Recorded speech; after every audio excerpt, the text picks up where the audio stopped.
There we go.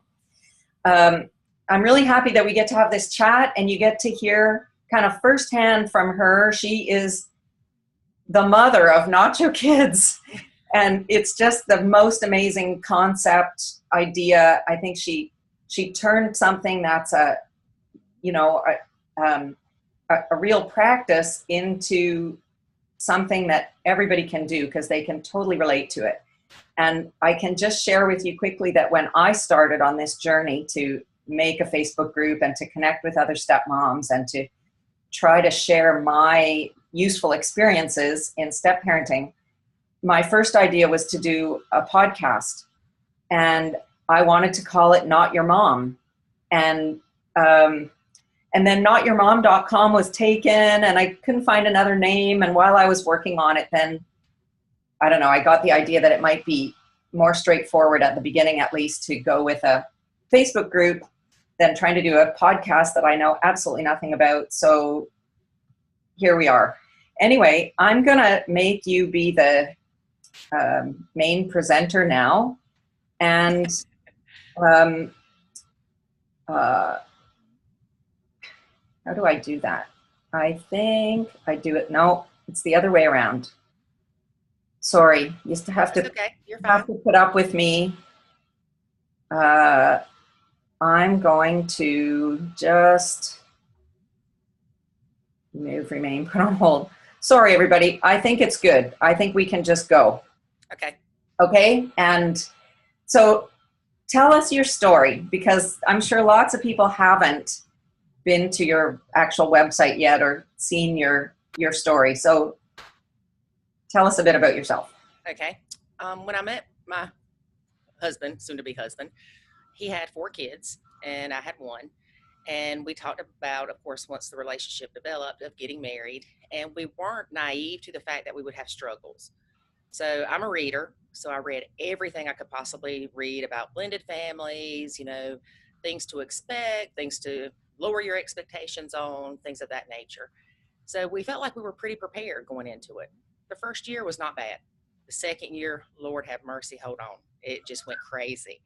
The next thing you know, the kids are taking everything you say and flipping it around to where, you're this horrible stepmother. If you tell them to brush your teeth, oh my God, who are you to tell me to brush my teeth? Things of that nature. And I was raised pretty strict family where, if my mom told me to do something, you did it. There was no question because you knew she would beat your butt. And so, when I would tell them to do something and they wouldn't, of course, it made me mad because it was disrespectful. It made you mad just because, it needed to be done. And they would just fight you with everything. And let me step back a second. Before David and I got married, we actually did a questionnaire that a preacher gave us. And it was like 100 questions. And based on all kind of things, finances, kids, discipline, we only had 2 answers that were different. So we're like, okay, this is great. We're doing really well. Well, it comes down to, you think you want to parent one way, but then you parent another way because you've got the other parent that doesn't make the kids do chores and they don't make them do homework and they don't make them have responsibility. And so you don't want to be the bad guy. Right. Because ultimately they'll say, I don't want to live here. I want to live with my mom. And so it was kind of hard to see David, my husband, not discipline his kids like I knew he felt like he needed to, but I understood it. So after we really struggled so much and it was to the point I was miserable, I didn't want to come home. My kid was miserable. I'd sit on the porch and, crying and, oh my God, what have I done? I've ruined my kid's life. They're picking on him and everybody's miserable. It's just, horrible. The kids didn't want to be here. They were telling the in-laws how much they hated me, how I was doing horrible things, and we live really close to the in-laws. So that wasn't a good thing. And so finally we got to the point that I think we were done. And wow. Last ditch effort, we went to a counselor. And he was a Christian counselor. He's one that I had actually been to before with my son's father. It was court-ordered counseling. And so he knew my personality. And I'm sitting there and he said, Lori, they're not your kids. I'm like, duh. I know I didn't birth that many kids. I know that. But it kind of hurt my feelings because I did care about them. you know, you come into this and your whole life you hear of the stepmother role and how they're the additional parent or the bonus parent, and you're supposed to help them grow just like you would your normal kids. And everything I would say, he would say, they're not your kids. And I would say, but I don't want them to grow up and be useless. His response, they're not your kids. And I was like, Mr. Butler, did you hit your head and fall off your bike or something? You know, because that's all he kept saying. I mean, honestly, everything I would say, he would say, they're not your kids. So I'm getting aggravated with him and I'm thinking, okay, you're just being a butt to me or whatnot. And so we left that night. And on the way home, it hit me like a ton of bricks. They're not my kids.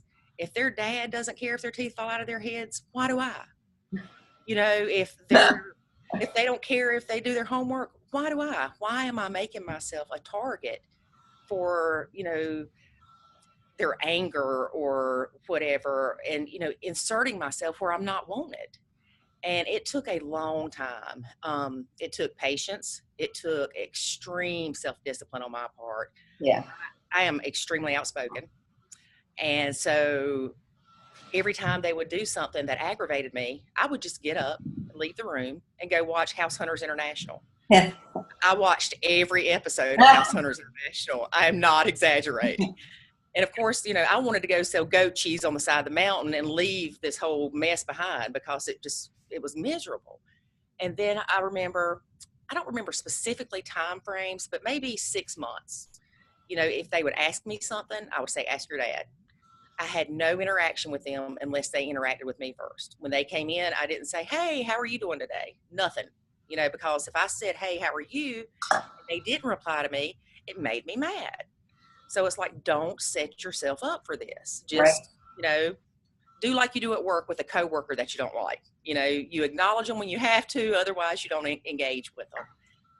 And so I remember, like I said, about 6 months after, I was sitting in the bedroom watching House Hunters International, and I heard them all in there laughing. I'm like, oh yeah, you know, sitting there and laugh. Y'all having a jolly good time, you know, because I was still mad. And then it hit me, wait a minute, you can be part of that time. So, you know, I got up and I went in there and I started kind of interacting, you know, like, oh, what's so funny kind of thing. And slowly things got better. I still would leave the room if I started to feel like I needed to correct them or discipline them. If we were eating spaghetti, I never sat down to eat because they slurped. It drove me crazy. So I would, you know, I quit fixing dinner a long time ago because I got tired of them complaining about the food. So David fixes dinner. And if he fixed spaghetti, I just wouldn't sit down with him because I'm like, don't do it. You know, you're going to get aggravated. You know, you're going to want to say something. You know, you're going to get mad when David doesn't say anything. So just remove yourself from the situation. And so that's what I would do. And over time, I started treating them like I would a friend's kids because they are kids, no matter how much they get on your nerves. Even my own son, I love him with every bit of my heart, but good Lord, I could just hang him by his feet sometimes. And you know how it is. I know you know. Yeah. And so I've noticed that they started coming to me for questions. You know, whether it was, I've got this girl that I'm talking to, you know, but I know that she's been in a relationship in the past. You know, what do you think about that? And, you know, finances. Do you think I should invest in stocks or just things of that nature? So I started building that bond with them. And we've all got different relationships. One of the four is actually in South Korea right now. He joined the Air Force, and he's not very interactive, but that's how he is. You can't take it personally. You know, it's hard not to. When you send him a message and he doesn't reply, you know, that's who he is. Right or wrong, just go with it. You know, and the other ones, I've got one that I kind of pick with more than the other. If someone from the outside saw it, they would be like, man, they give each other such a hard time. But that's just the relationship that we built. And I never thought that we would be where we are now because I love them. And I've always loved them, but I was able to love them for who they are, not because they are my husband's kids. And not because, and not to dislike them because they are the ex's kids, you know, and things of that nature. And we have to remember that this is hard for the kids. It's not easy having this lady come in and redecorate your house, tell you things to do. You know, when your dad's telling you something to do, your mom's telling you something to do. your grandmother's telling you something to do, and then here's this lady that hasn't been in your life more than a year telling you something to do. Well, who is she? What right do I have to do that? I don't have that right. And I wish from the very beginning that someone would have told me, don't try to parent them. Be Yeah. their, be more of their friend, but as more of a role model, and show them the love and compassion. And one thing that really hit me too, we were at church one day and the preacher was talking about Jesus giving us a clean slate. And I was like, clean slate every day. Yeah. So every day, regardless of whether they made me mad with the cereal box the day before, leaving it empty and not telling us we needed cereal, because, oh Lord, I don't know why, but that gripes me beyond all reality. I can have the best day and then come in and somebody leaves an empty cereal box in there. I'm like, what the crap? And then it is out of control. And it's not the cereal box. It's the lack of discipline, the lack of, responsibility. All of it falls into place. And so I just had to tell myself every morning, clean slate. Jesus gives us a clean slate because we're not perfect. They're not perfect. They deserve a clean slate. Don't carry that hurt from the day before with you to the next day. So that's kind of the story. Well, that is just so awesome to hear you say those things, because that's exactly what I think everybody needs to hear. And that I think that disengaging and your term, which is just so brilliant, nacho kids, right? I think a lot of people have the impression, or they start out the way you did, that it's kind of a road of last resort. Right. It's like when you're completely desperate, that's when you disengage. Right. And my perspective is that we need to learn as stepmothers how to do that every day, right from the beginning. That if you could have really, really understood from the start how to do this, how to say they're not my kids without feeling like you don't care about them. Right. That's where people have this difficulty. Like, doesn't that mean that, from now on, I just say, I don't care about you anymore? Right. And that's not it at all. It's about finding your right place. Like you said something, you said, I was butting in where I'm not wanted, and I couldn't see that. And they're just reacting in a normal way. So imagine, I wrote a piece that got published in Step Parent magazine that was from the perspective of a worker. Like, imagine that you go to your job every day, and part of your job is to work in 2 offices. And everything is different in those 2 offices. You have 2 different bosses, and they don't have the same agenda for you. And they're actually competing with each other on some level. And, you never know where to put yourself. And if some person in your office who's not your boss starts acting like a boss and telling you what to do, you say, drop dead. Who are you? Yeah. I know what my stepkids were working in a restaurant this summer, and they had to deal with another coworker who was like, he was the guy behind the bar, and he would come into the kitchen and say, oh, you're doing this all wrong. Oh, you're not supposed to do it like that. And, my stepdaughter would say, like, who died and made you the boss? Like, you're not the boss. And that's the feeling. So if we can learn how to adapt this so that we can use it right away from the beginning, or starting anytime, but not because you're so desperate, that you're ready to get divorced, because it doesn't have to wait until the very end. Right. And I know, unfortunately, a lot of people look at it, like you said, as a negative. And it's not. It's not being rude to these kids. It's not endangering them. It's not, as my son would say, being a butt to them. It's just stepping back emotionally. And unfortunately, to do that is hard because you want to be involved. And a lot of times your motherly instincts kicked in. And, again, society says you're supposed to do this. Yeah. Well, it doesn't work. And some people, they call it the unicorns and rainbows, Yeah. some people don't have these struggles. And I have found that most of the people that don't have the struggles are more passive people. You've got the people that are more outspoken and strong-willed. They're the ones that struggle with this. And yes, you can take it to extremes and say, I'm not watching your kid when you're not here. Well, that's a really good idea if the kid is claiming you're abusing them, or, if you're cussing at them. Yeah, don't be alone with them, because if you're alone with them, you create the opportunity for them to use you as a target. Right. Whereas if you remove yourself from it, it can't happen.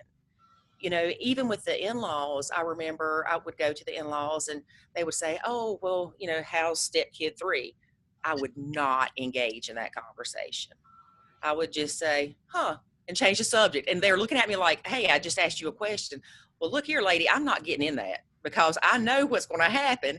You're going to turn it around because you're going to hear what you hear, not bashing the in-laws or anything, but everybody's perception is different. I could say, well, he's struggling in math. Well, then the next thing you know, Lori says you're stupid. Well, that's not what I said, So it's a big chaos, just like a tornado that can go out of control. So you just remove yourself from being that target, and you're not rude to them. You're not hateful. You give them the same respect you would a stranger. And I understand that some people are just hateful by nature. Well, the best of luck to you. You're not going to make it anywhere. I mean, not being disrespectful, but that's just how it is. If you sit there and you can't step back and say, you know what, these are kids and they don't know what they're doing. They're being fed by their friends, by the bio mom that can't stand you just because you're in their life. And when they heard about disengaging, they loved it. Everybody's like, well, how did you talk to your husband about it? Well, I didn't have that situation because he was there with me, when it clicked. And so when the kids found out about it, they're like, oh yeah, we love this. Lori's not telling us what to do anymore, So it was good from their standpoint. And then from David's standpoint, I wasn't complaining about his kids toying. They weren't complaining to him about me. The in-laws weren't complaining about me to him. And it's not that they were being abused or anything like that, but it was more of, it caused confusion. It's like the third wheel scenario, kind of thing. And I really wish that people wouldn't attack other people when they try to do a different method of the step parenting. And that happens a lot. I've actually gotten hate mail, how dare you call your kids an appetizer? Come on, people, it's funny. Yeah. They're nacho kids, it's like nacho cheese. Yeah. And it was lightning, or kind of a lighthearted look on it for me. When I go to say something, I'll be like, nacho kids, to the macho man too. Yeah. Just make yourself step back and giggle about it. And again, people go to extremes, and that's not what this is about. You'll never make it if you can't work with your husband. The husbands, they shouldn't expect you to take that parenting role. If David needs me to do something for one of his kids, and yes, I call them his kids, then he'll say, hey, can you pick so-and-so up from work tonight? Sure, no problem. But don't expect me to. That's right. And he does the same with my child. He, picks him up from school on certain days, and he knows that I need him to do that, and he knows I appreciate it. It's not expected because my son is my responsibility. And David's role as my husband is to help me, not to raise my son. That's it. Yeah. That's great. Well, it's fantastic that you guys have found, such a good balance. I wanted to ask you a question. I think this is an interesting point. You said that the first year went okay. Yeah. And then it started to go down. And I hear a lot of comments from stepmoms saying, I don't understand what happened. It was so good. And what's happening now? I think what happens there is the first year is new to everybody. So towards the second year, the stepmom is getting more comfortable in her parenting role. The first year she's trying to push the envelope, figure things out, find not necessarily her place in the stepmom role, but her place. Sorry. That's okay. But her place in the marriage. And if she has kids too, her place as far as, helping her kid adjust. And then by the second year, things are more of starting to create a schedule or a pattern. Right.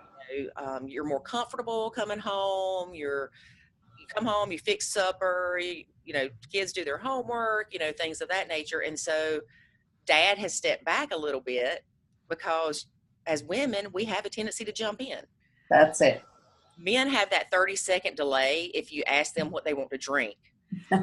Much less, hey, your kids stopped doing their homework 15 minutes ago and are throwing pencils at each other. Do you not see this? Well, no, they don't see it because they are their kids. So they're not as quick to see as you would, and vice versa. They see what your kid's doing wrong before you do. And so I think by that second year, it's just more of like with a job. At first you're just testing the waters and you're like, okay, do I have to go to break at this certain time, or can I go a few minutes early or a few minutes late? And you're just filling things out. And by that second year, you've kind of setting yourself into a comfort zone. And so you're more apt to say, hey, stop doing that, or, go to your room because you're acting like a crazy person. And then that's when it all just gets out of control. Right. And some people never have that problem, and they need to thank God every single day. And I mean, really, before their feet hit the floor, they need to say, God, thank you that I do not have these struggles. Yeah. And I think a lot of that too depends on the age. Yep. My son was 3 when we got married. My stepsons were 8, 8 and 9. And so my son, he looks at my husband as a father figure because he was so young. And if you come in where the kids are almost teenagers or preteens or whatever, they're kind of set in their ways too, and again, I think another factor is whose home you move into. Is it their home? Is it your home? Is it a new home? I honestly think a new home is best for everybody, but that's not always feasible. Sure. I'm sure it also depends on whether you are with the kids most of the time or only part of the time, kids who you see every other weekend. Right. It is going to be a different dynamic. Of course it is. The motherly instinct part, I think, is really important to speak to as well, because that's where we don't recognize in ourselves when we're doing something by instinct. Right. Because exactly. It just comes naturally to us. And that's where you can't see that you're doing something that's too motherly. Mm-hmm. And sometimes it's too motherly, not in the way that you think, but because, what can I say? It might be that, cooking a meal or saying, don't forget to brush your teeth, or bring down your laundry now, I'm doing a wash. Those things are triggers sometimes in the mind of the child, where they suddenly have to ask themselves whether they can accept you as a mother. And Right. To accept you as a mother for a child very often means that they have to kick their own mother out of the nest in their heart. Yes. And you don't even know. You can stand there and say, what did I say? Like, I didn't say anything bad. I said, hey, good job. And I patted you on the head. And all of a sudden, that's a vibe from my mother. And sometimes the child actually loves to get that from you. Right. But then they kind of have a spasm where they realize that they've momentarily kicked their own mother out of the nest in their heart. Right. And, and they suddenly really hate themselves for that, and it makes them lash out. So, the human heart is a complicated thing, and we can't just expect that our best intentioned, most loving motherly acts are going to be well received just on account of that. Exactly. I remember one time I was on the phone with one of the kids, and they were actually with their bio mom and the grandmother. And we got ready to get off the phone, and he said, I love you. I said, I love you too. Well, the next thing you know, when he came here, he got reamed over the coals by them, by telling me he loved me. And why would you do that to a kid? You you should be thankful, in my opinion. And I know it's hard to see. I'm really good at seeing both sides of the fence. So I think I'm blessed from that sense. But the more people that love your kid, the better off you are, and the better off they are. And so that really hurt him. And it made me realize that, you know what, when I talk to them, don't tell them you love them, because you could put them in a situation that they might end up getting a lot of, flack from. And you don't want that. You don't want to make things harder on them. And one thing you also mentioned was the amount of time you spend with the kids. When we first got married, we had the kids 11 out of 14 days. And wow. Yeah. So, and it wasn't bad, but then I think probably 3 years into it, we ended up doing 50-50. Well, that made it worse, because then they've got that outside influence, their other parent, that doesn't make them do things for, half the time. So then they come over here and they tell us, that we're slave drivers and everything else. All we asked you to do was brush your teeth. I mean, yeah, it's not that hard. And then also, you don't have that, if you have them every other weekend, you don't have the chance to build that relationship. Right. And so you're less apt to be able to go into the parenting role or try to attempt it when you have them even less. Right. And a lot of times I see people go, oh, I hate it when they come over. Well, look, I've been there. I'm not judging you because you feel that way. But at the same time, I want to look at you and say, you have them 48 hours. For the love of Pete, go to your room. Don't sit there and make yourself miserable and be miserable the whole next week because of it. Go find something to do. Read a book. Yeah. Let them spend time with their dad. It's not that tragic to have these kids there for 48 hours. And I know there are extremes where these kids have, basically tried to kill their step parents. I mean, those are extremes, Yeah. We can't fix that. Y'all need counseling. Y'all need a lot of stuff that we're not able to help with. Yeah. But you've got to figure out where the kids are willing to accept you too. One of the kids said something to me the other day, and they're like, oh crap. And I said, what? And they said, I should not have told you that. And I'm like, why? And they said, because I know you're going to give me a hard time about this for the rest of my life. Well, yeah, you're right. And I would do the same thing to a friend. Yeah. But at the same time, my son, I wouldn't give him a hard time about it because I don't have that same relationship. And people feel like if you don't love your stepkid as your own, that you're horrible. Why should I love them like my own? They're not. If David dies, these kids don't ever see me again. Legally, I have no rights to them. Yeah. And you have nothing except for the bond through the other parent with them. And, a lot of times people will say, well, you knew what you were getting into. Oh, Lord, that'll make my head spin around like The Exorcist. The weatherman told me it was going to rain today, but he didn't tell me it was going to be a hurricane, kind of thing. And people are just so quick to judge. Yeah. And unfortunately, Facebook and these chat rooms and things of that nature, you can't just pick the good people to put in them. Yeah. And so you're going to get the bad with it. And those people, you just have to say, you know what? That's good. I'm glad you feel that way. And I'm sorry you think I'm a horrible parent, but this is what's working for me. Yeah. Well, that's why I put it in the pin post. I put it in the description of our group. That's the one thing that I have no tolerance for at all. I said, nobody's ever going to say you knew what you were getting into in this group. That's not an acceptable response to anything ever. Mm-hmm. And nothing good comes of that. So that's an instant bye-bye. Yeah. Or well, you married his kids. No, I didn't. No. No, I did not. No. You didn't marry his mother either. No, thank you. Right? No. But who would ever say that? Yeah. You married this guy, so you married his mother. No, nobody thinks that. Yeah. Yeah.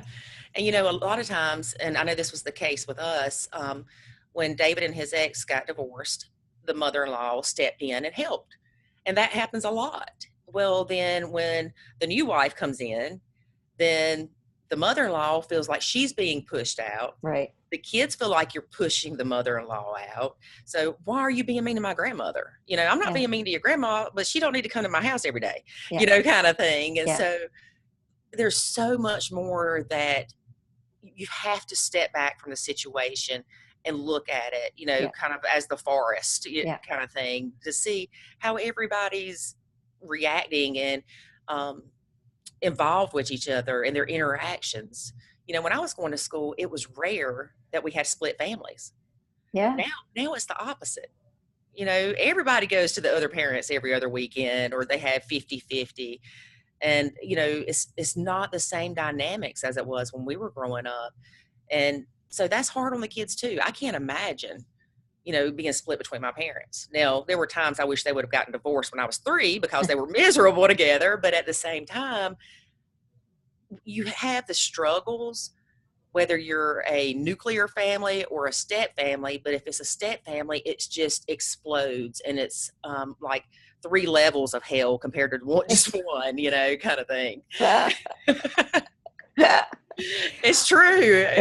I love that. Well, I just want to tell everybody a couple of things before we finish, because I read such a fantastic article that you wrote called How to Turn Your Wife into an Evil Stepmother. And I think that's posted, it's a blog on your website. Is that right? Is that where it is? Actually, it's a link to someone else had written that. Oh, it's a link to somebody else? It's Yes. not yours? Mm-mm. Okay. Well, it's a great one. It is. That's a good one for dads Yes. to read for sure, because it's a little bit tongue in cheek, of course, Mm-hmm. but it's all the things that dads do that contribute to the getting their wife to react in the wrong way to Right. their And kids. they don't realize it either. That's it. That's what you have to remember. And again, it's stepping back and looking at it. These dads don't know what to do when their kids are not listening to the other parent, or, most of the dads nowadays, they were raised where the mom took care of things. That's it. So they look at it as, okay, yes, you're the wife. Now, this is not 1940s. I'm not going to be wearing an apron with, cooking bacon when you come home. Yeah. But at the same time, we do have those societal roles that people put us in. Yeah. And so they've been raised where mom was taking care of everything. So they don't think that they should have to do the kids' laundry. Well, guess what? They're yours, not mine. I'm not doing it. Yeah.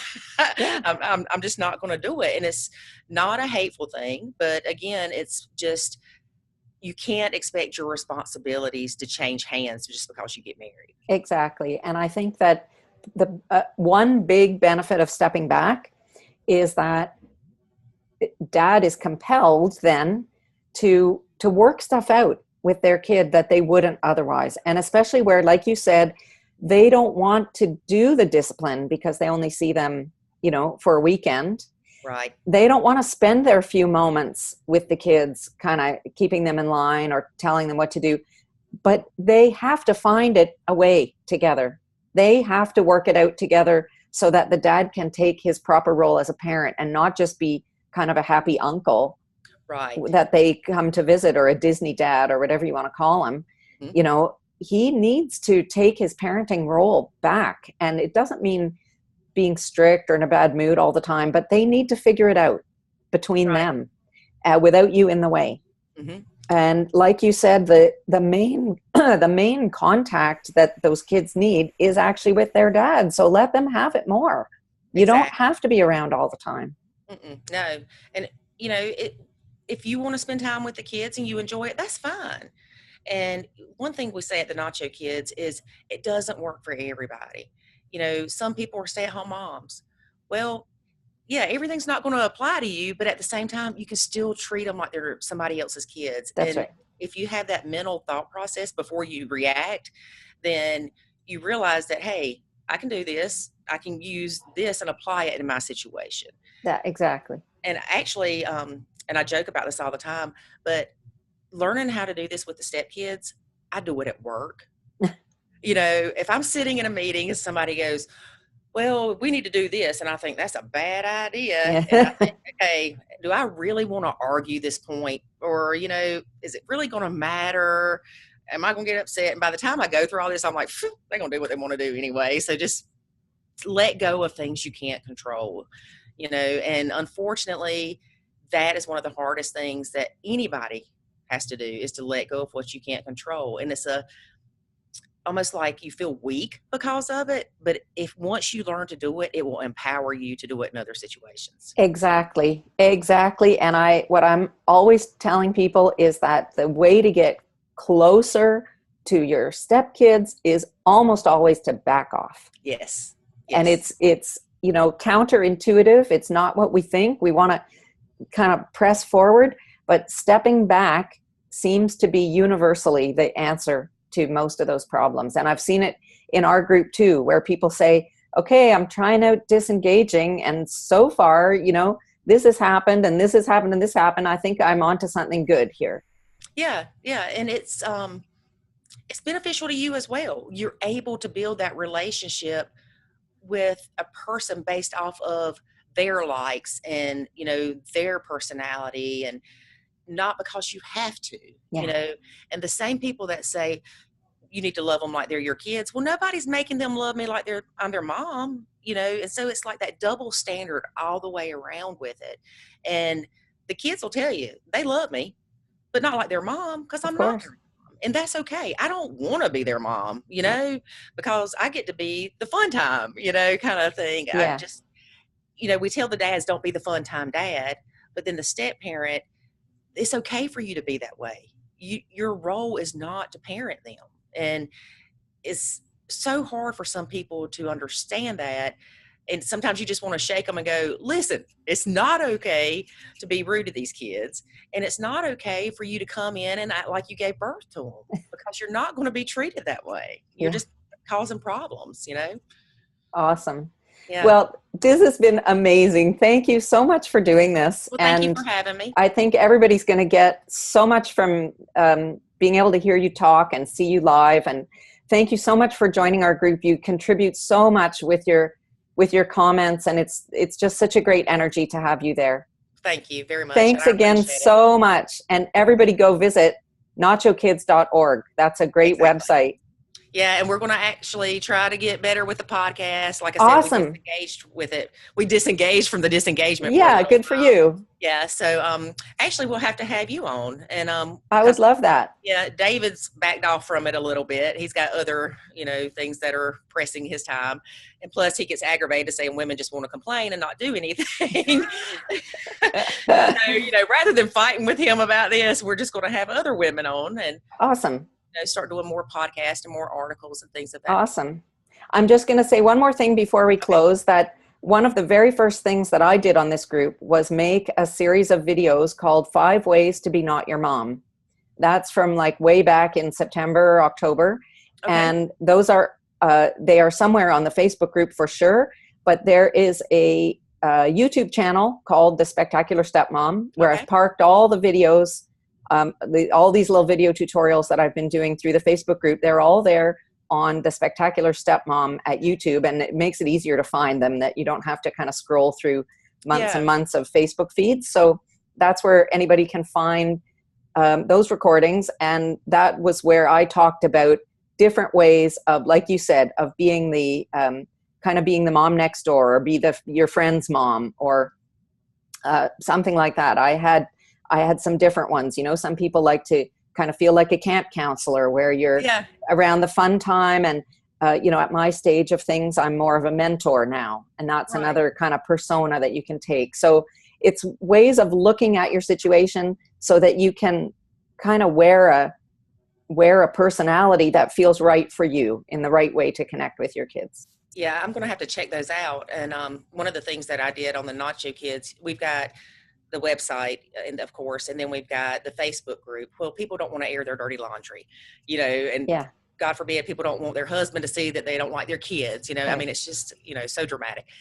But we've also got the secret group. You know, people can join the Facebook group, and nobody knows they're in it. Nobody can see their post. So they're more open to talk about things. But one thing I did do was like 31 days to Nacho, things to remember. And I had put them up there separately. So maybe that's a good idea for me to kind of combine them all into one thing instead of. Sure. And please, you know, feel free to, in our group, you know, link, like just post something. Okay. With the link where people. Stuff into my group too. Awesome. Okay. Great. Right. Thank you so much for doing this. Nice to meet you. Nice to meet you too. Have a great day. You too. Bye. Bye-bye.